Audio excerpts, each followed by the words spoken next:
Let us start our session. Today we are looking at amazing topics. One of the most important topic is failover.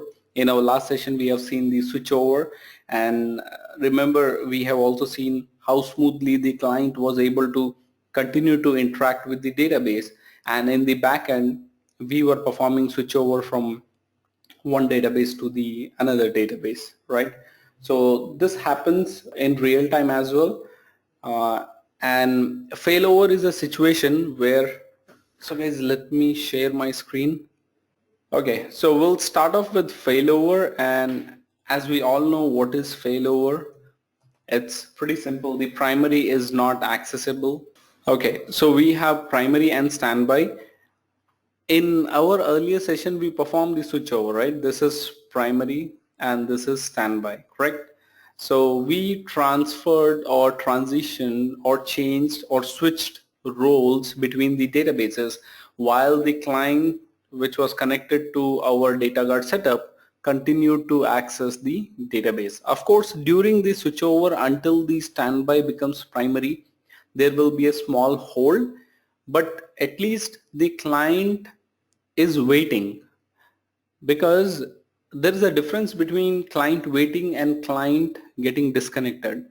So the clients are not getting any error of disconnect. So it's like client is waiting, as in when one of the servers becomes active or primary, it will immediately get a response. So that way, like in real time also, if you are going on an online shopping site and you're querying something, or maybe you're adding products to the cart, immediately if the database goes down, and as in at that very particular point you click on checkout, what will happen is your session will wait until the website gets a response from the database, right?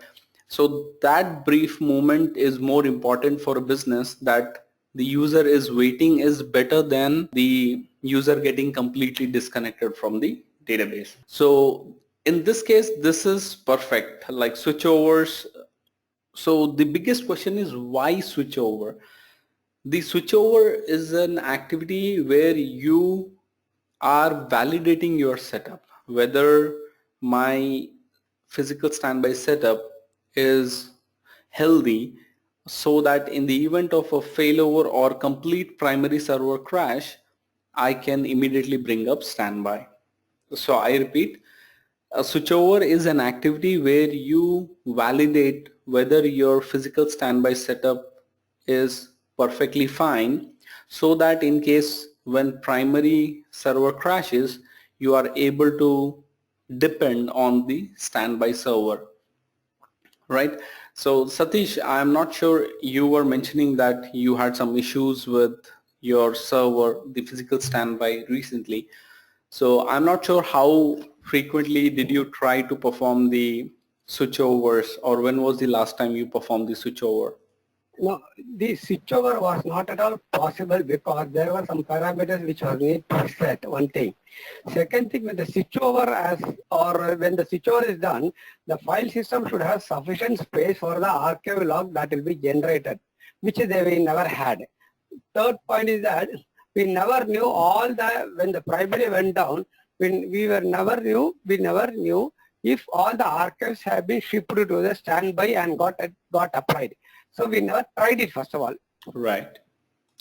Right. So that's where the disconnect is, guys. So switchover is a mandatory task when you set up a physical standby, even for testing purpose. So let's say your client says, hey, we want to set up a physical standby. Then your next question should be, when can you allow us to perform the switchover? Because there's no point in setting up a standby and realizing on one fine day that you cannot switch to the standby because of some error. So you need to frequently perform switchovers in general. The frequency to perform a switchover just to test your standby servers are fine is one switchover per month, or one switchover per 3 months, or maybe one every quarter, something like that. Or but don't go beyond 3 months at least. because in 3 months time there are a lot of changes that are done on primary, like you'll be adding a lot of mount points, a lot of file system changes will be done, a lot of OS level changes will be done, a lot of storage level changes will be done, a lot of network level changes will be done, right? So because of all these changes, I always recommend at least once in 3 months you need to get an approval from your client and ask them, can we test our physical standby? All right. Now, in our data guard setup, the one that we have done for our lab, we were able to perform the switchovers, right? Perfectly fine. Now, what is a failover? In a failover, what we are going to do is we'll assume that we are destroying the primary, right? So primary site will be unavailable. Okay, so what we are going to do is we will actually shut down the server while the client is connected. Okay, so client is connected to our primary database and client is executing the queries, right? And while the client is executing the queries, we will shut down the server. So how are we going to do? Because we are using virtual machines, right? So we can just right click these virtual machines and shut down, or maybe perform a reboot. It's one and the same.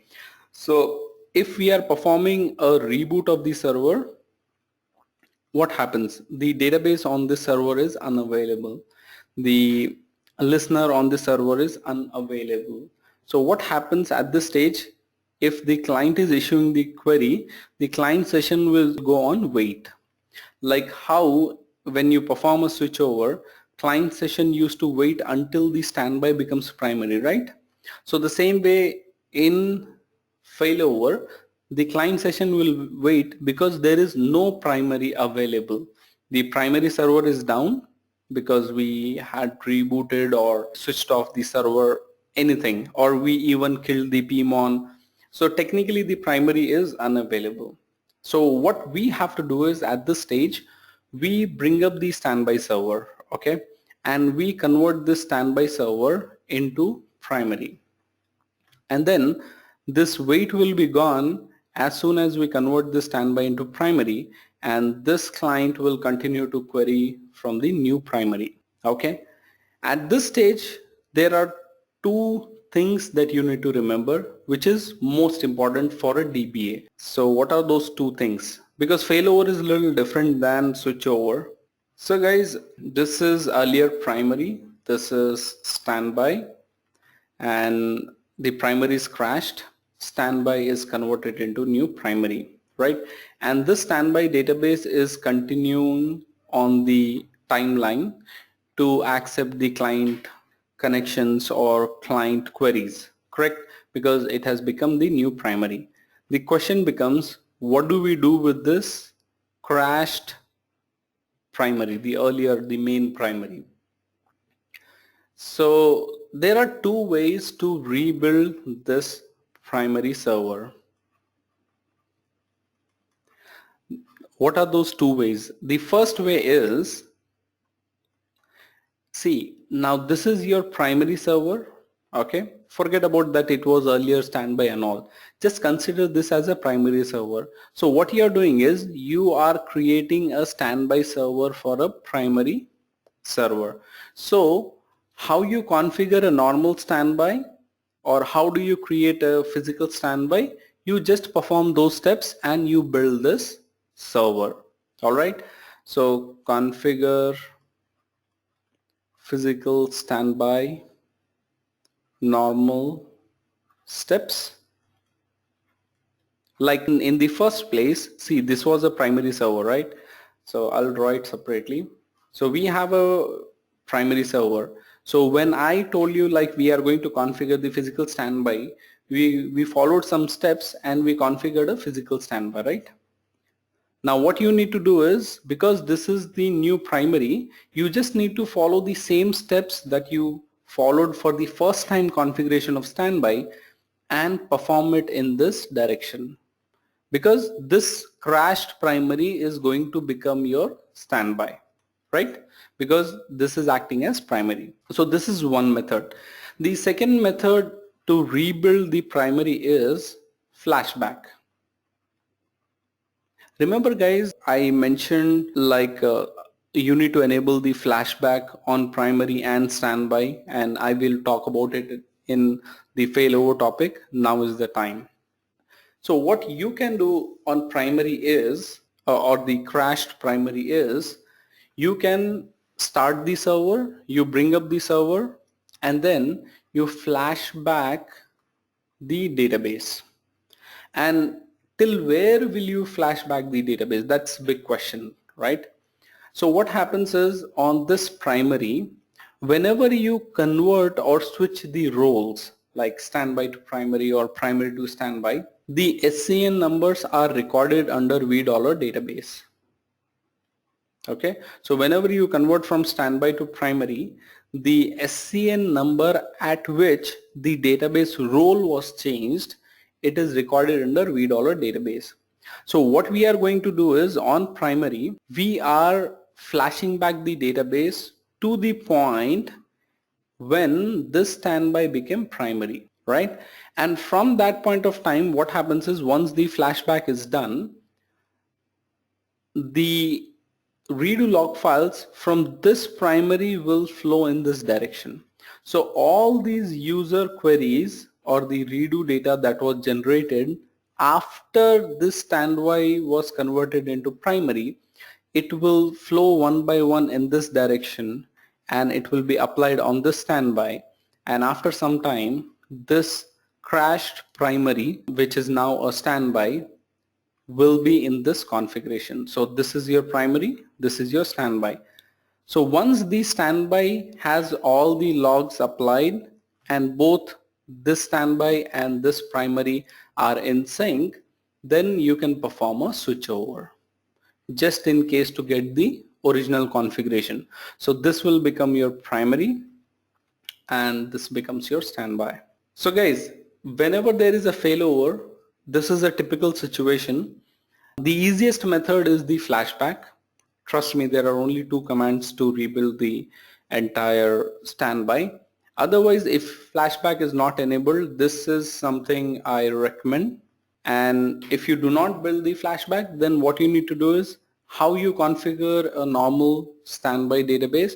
You have to follow all these steps to build this fail primary. Guys, questions before I jump into the activity and show you how it's done? No questions? Amazing. So let us start, guys. I think the servers are up. Let us connect to our servers. This is the primary IP address.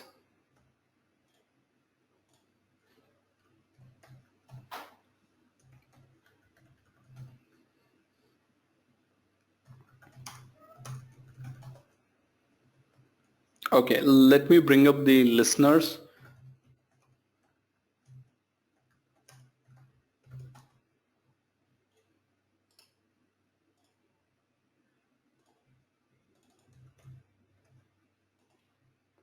So I'm connecting to the standby server.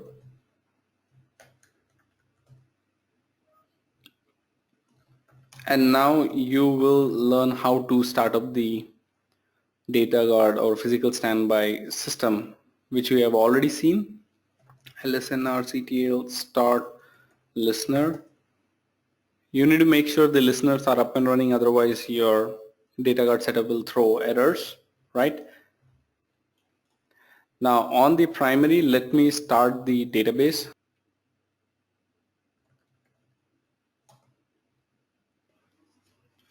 Guys, just to confirm, did we perform the switchover 2 times yesterday? Just to revert back to original configuration, yes or no? Only if you guys remember.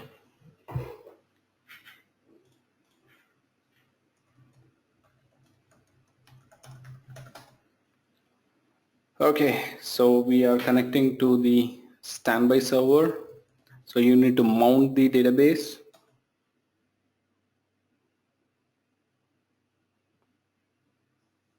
I think the PDB's topic is for tomorrow, so don't worry. Tomorrow we'll be looking at three main topics. One is logical standby, how upgrades are performed in data guard, and I'll also be walking you through the rolling upgrades, and the last one will be the PDB concept. Technically, there is nothing new in PDB. Okay, so this standby database is mounted. So alter database, recover, manage standby database, disconnect. Okay, so select process, comma, status, comma, sequence number from $, managed standby. Okay, archive log list. Okay, so it's waiting for log number 38. Let us perform a log switch just to see if our data card setup is fine. Alter system switch log file. Okay, we can see that now it's waiting for log number 39. Perfect. So the data card setup is fine. The logs are being applied, so we need not worry about it. Now what we are going to look at is the failover activity. In the failover activity, guys, unfortunately we are not going to crash the server.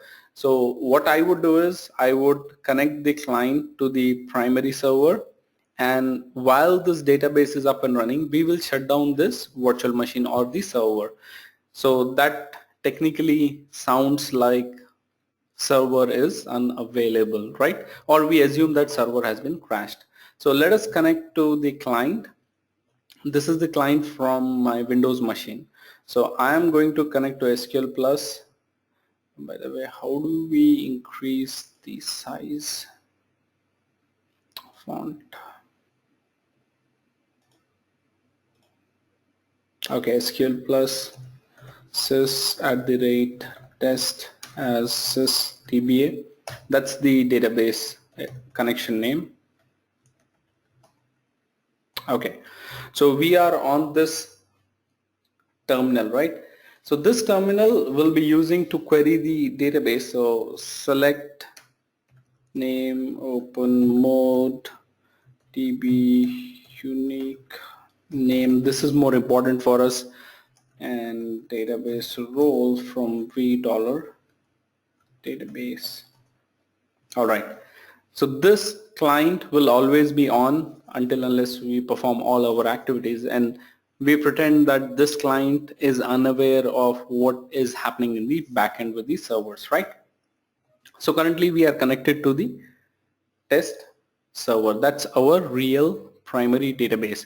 Now, as the client is connected, what I'm going to do is I'm going to shut down the server, because the client is connected, the server is up and running, the database is up and running, listener is fine, the standby server is available, and we are going to shut down the server. Or maybe we can perform a reboot of the server, just anything which makes the database immediately unavailable, and then we'll see what happens. So this is the primary, you can see primary server, right? I'm exiting. So the current situation is, this is the primary server, clients are connected, we are crashing the server. So the easiest way is we will reboot the server, which will make the database unavailable, which will bring down the listener, and if the server comes up, still we need to bring up the database manually. So technically we are making the live running database unavailable while clients are connected. All right, and then we'll see what we have to do in this kind of situation. So I'll exit. I'm connected as root on the primary server, and I'm performing a reboot. Perfect. So this server has gone down. On the client machine, let us execute this command and see what happens. So client has gone on waiting, because client is waiting for some server to become primary. At this stage, what you need to do is, on the standby server, like this is our standby server. First of all, of course, we have a couple of queries to perform the archive gap check and all, but I will quickly get into how to convert this physical standby into the primary database, because in the backend the MRP would be applying the archive logs, right? So what you can do is, in simple, you can always query $archive_gap. That will give you the details about what is the gap between the primary and standby. But at this stage, I'm skipping that part and quickly I'm converting this into a primary server. So first of all, what we need to do is we need to stop the MRP, right? So alter database, recover, manage, standby database, cancel. This will stop the recovery, and then we need to finish the recovery. We need to tell that, okay, the recovery of the database is finished. It is no more required. And that is something we do by same command, and at the end we type finish. So this way what happens is this database is now ready to be opened or converted into primary. So how can we check that? We know that we have a column called as select switchover status from $v database. Now it is ready to primary. So if you don't finish it, it won't be ready to be converted into primary. So the command to convert it into a primary is alter database commit to switch over to primary with session shutdown.